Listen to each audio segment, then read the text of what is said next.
ভুটভুটির সঙ্গে লরির মুখোমুখি সংঘর্ষে মৃত্যু হলো ভুটভুটি চালকের। যখন ভুটভুটি চালককে উদ্ধার করে রায়গঞ্জ মেডিকেল কলেজ হাসপাতালে নিয়ে গেলে জরুরি বিভাগের চিকিৎসক মৃত বলে ঘোষণা করেন। এদিন বিকেল 4টা নাগাদ ওই ব্যক্তির মৃতদেহ ময়নাতদন্তের পর পরিবারের হাতে তুলে দেয় রায়গঞ্জ থানার পুলিশ। পুলিশ সূত্রে জানা গিয়েছে ওই মৃত ভুটভুটি চালকের নাম রাজেন্দ্রনাথ দাস, বয়স 37 বছর, বাড়ি বিহারের কাটিহার জেলার বলরামপুর থানার সুধানী সংলগ্ন মোড়লবাদ এলাকায়। পুলিশ সূত্রে জানা গিয়েছে যন্ত্রচালিত ভ্যান নিয়ে বিহার থেকে রায়গঞ্জের উদ্দেশ্যে আসছিলেন সে। পথে রায়গঞ্জ থানার কুলিক ব্রিজে পুরনো জাতীয় সড়কের উপরে লরির সঙ্গে ভুটভুটির মুখোমুখি সংঘর্ষে মৃত্যু হয় তার। পুলিশ মারফত পরিবারের লোকেরা খবর পেয়ে রায়গঞ্জ মেডিকেল কলেজ হাসপাতালে এসে ওই ব্যক্তির দেহ শনাক্ত করে। রায়গঞ্জ থানায় একটি অস্বাভাবিক মৃত্যুর মামলা রুজু হয়েছে। এই ঘটনায় মৃতের দাদা গজেন্দ্র কুমার দাস বলেন, আপনার নাম?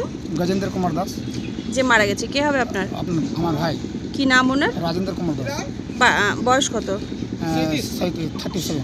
আচ্ছা, বাড়ি কোথায় ওনার? মোড়লবাদ, পোস্ট অফিস সুদানি। আর থানা? বলরামপুর। কি হয়েছিল? ও রায়গঞ্জ আসছিল, ওই পিছন থেকে ট্রাকে ছেলে মার দিচ্ছে। কি নিয়ে এসেছিল?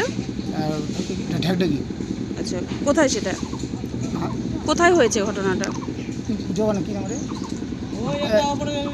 ওই রায়গঞ্জের পাশে ওই একটা ব্রিজ আছে না, কুলিক ব্রিজে? হ্যাঁ, পুলিশ ব্রিজ না কি বলে এখানে। আচ্ছা, কখন হয়েছে ঘটনাটা? 8:30 या 8টা 9টায়, 7:30। আর তারপরে কি ভর্তি হয়েছিল? হ্যাঁ, তারপরে পুলিশ লাইন নিয়ে আসলো। তো মারা গেছে কখন? স্পটেই মারা গেছিল। তো মানে আপনারা কিভাবে জানতে পারলেন? আমি ওই পুলিশে ফোন করলো না অন্য লোকে ফোন করলো আমাকে, তারপরে আমি জানাবো। কখন জানতে পারলেন? হ্যাঁ, 8:30 या 9টার সময় এরকম।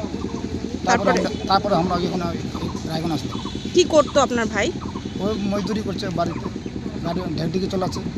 আচ্ছা, তো বাড়িতে কে কে রয়েছে? বাড়িতে 2টা ছেলে আছে, বউ আছে। কি নাম ওনার স্ত্রী?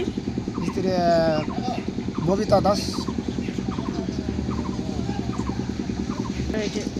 গাড়িটা খারাপ ছিল, গাড়িটা এখন তো গাড়িতে মানুষ নেই। মানে কি খালি গাড়ি ছিল? খালি গাড়ি ছিল। যাচ্ছিল, বাড়ি যাচ্ছিল নাকি? বাড়ি রায়গঞ্জ আসছিল। রায়গঞ্জে আসছিল? হ্যাঁ, মাল নিতে? হ্যাঁ, মাল নিতে। আচ্ছা, আসার পথেই ঘটনাটা ঘটেছে। রায়গঞ্জ থেকে বিতিকা পালের রিপোর্ট, কুলিক নিউজ।